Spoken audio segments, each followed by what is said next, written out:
Bonjour les amis, c'est Camille Louis. Aujourd'hui on se retrouve pour parler de 2 théories sur Doctor Who.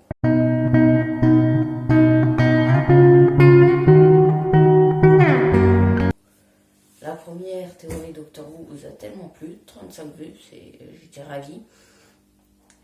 Et puis on est aussi bientôt au cap des 100 abonnés.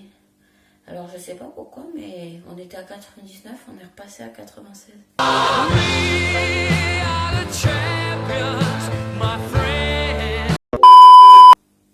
Ne vous en allez pas, au contraire, restez. Et aussi, je vais donc dire quelle était la réponse à la précédente vidéo théorie Doctor Who. Mais c'est un spoiler, si vous ne voulez pas savoir, vous quittez cette vidéo. Vous allez voir la saison 12 qui est disponible en VOST sur France.tv. Et puis vous revenez voir. Mais pour ceux qui n'ont pas peur d'être spoilés, voilà. Donc la zone spoiler commence maintenant. Le docteur et l'enfant intemporel. L'enfant qui a servi de laboratoire et qui a servi, comment dire, à fournir la capacité de régénération au Seigneur du Temps. Donc mes 3 théories sont invalidées. C'est comme ça, hein, on ne peut pas être tout le temps dans le mille. Hein. On ne peut pas être tout le temps comme ça. Ouais. Mais bon, parlons peu, parlons moins. Je vous ai dit 2 théories sur Doctor Who aujourd'hui. Voici la première. Comme quoi, les Seigneurs du Temps auraient 3 cerveaux. Alors écoutez-moi bien. Vous savez, comment on dit, enfin vous ne savez pas, mais les Seigneurs du Temps ont 2 cœurs, un à droite, un à gauche.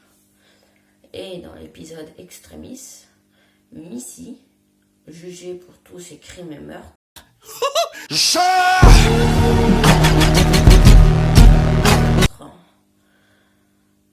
crime et meurtre, c'est pareil ça. La fatigue, le confinement. Est jugé pour tous ses crimes. Et on demande d'exécuter ses 2 cœurs et ses 3 colons vertébraux. Mais dans l'épisode The Bell of St. John's, le docteur dit qu'il a 27 cerveaux. Est-ce que 27 ne serait pas dans la table de 3? Mais si, 3 x 9. Est-ce que le docteur aurait exagéré de 9 fois le nombre de son cerveau? Car juste après, il dit qu'il a un peu exagéré. Nous ne savons pas. Est-ce qu'un jour, on dirait que les Seigneurs du Temps ont 3 cerveaux? Peut-être. Peut-être pas. Allez. Vous me dites si cette théorie vous plaît ou pas. Deuxième théorie. Fondée sur moi. C'est une pépite. Comme quoi les anges pleureurs seraient les Seigneurs du Temps décédés. Je m'explique. Ça, c'est proprement mon histoire. Je la commence. Dans la matrice, grande base de données où il y a toutes les informations et toute l'histoire des Seigneurs du Temps, il y aurait une prophétie qui dirait les morts se rapprocheront de l'enfant. L'enfant qui correspond à l'enfant intemporel, qui correspond au docteur. Et les anges pleureurs seraient les Seigneurs du Temps décédés, bloqués dans un univers de poches parallèles qui n'aurait que pour seule communication des statues. C'est peut-être possible, oui, parce que j'ai un chat là qui est chez moi là et qui est pas mort là. Il est gentil comme tout, mais je l'ouvre pas. Bon, revenons à nos moutons. Donc, je disais que les anges seraient les Seigneurs du Temps décédés bloqués dans un univers de poches parallèles où ils auraient comme seul moyen de communication des statues.